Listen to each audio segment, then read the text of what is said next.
একটা সুস্বাদু, তাই এত কাস্টমার। আপনার এখানে তো একটা কাস্টমার নেই, কালকে হয়তো কেউ ছিল না, তাই আপনার এখানে অনেক কাস্টমার ঢুকেছে, তাই আপনি বিক্রি করতে পারছেন। আর তারটা এখন আজকে সুস্বাদু, তাই তারটা বিক্রি হচ্ছে। এখানে পচা আর মিঠা তো কোনো বলে কিছু নাই। তুই তো বড় পাগল বড়, যা বড়। দর্শক দেখতে পাচ্ছেন যে ফকির ভাই নাকি নিরহংকার একটা মানুষ, কিন্তু আমার গায়ে সাংবাদিকের গায়ে হাত তুলছে। দর্শক আপনারা এটা অবশ্যই বিচার করবেন। আমি বিজলাপা ইন্টারভিউ নিচ্ছি। তো বিজলাপা, আপনি কেকের ব্যবসাটা করে কেমন লাগছে?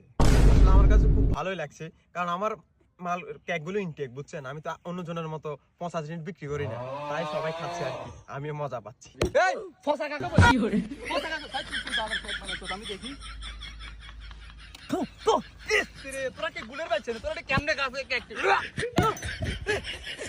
দেখছেন ভাইয়া, ভাইয়া আপনি কখনো শুনছেন কুকুরের পেটে ঘি হজম হয়? ভালো জিনিস জীবন পছন্দ করবে, জীবন এগুলো বুঝবে। হ্যাঁ, এই তুই কুত্তা কারে কইছ? তুই যে কুত্তুনি, তুই তো একটা কুত্তুনি। তোর ভাই তুই কি মনে করছিস তুই কেকেরে কুত্তা আনি বিক্রি করছ? আমি জানি না। তুই তো একটা ডিম বাজি হলো বাজি করে খাইতে পারছ না।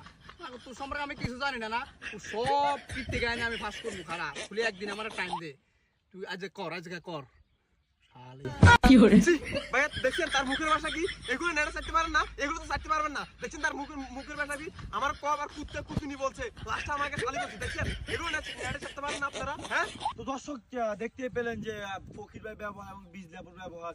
আর আপু যেটা বললো নেটে ছাড়ার জন্য, অবশ্যই আমরা নেটে ছাড়বো। আর এটা আমরা অবশ্যই জানবো যে বিজলাপা ভালো নাকি ফকির ভাই ভালো, কার কেক কতটুকু সুস্বাদু, আর কেক কোথা থেকে কেক নিয়ে আসে, অবশ্যই এটা আপনারা নিজেরা যাচাই করবেন। আর কার কেক কতটুকু সুস্বাদু এটা আপনারা নিজেরাই বলবেন। আমি রিপোর্টার জাকির আছি আপনাদের সাথে, পিছিয়ে আছে আমাদের সাথে বিজলাপু।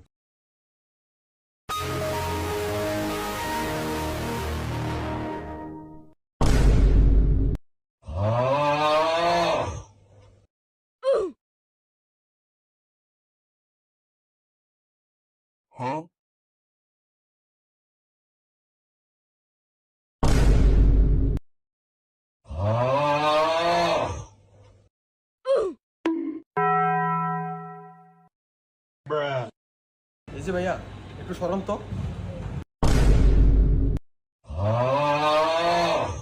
কি হরে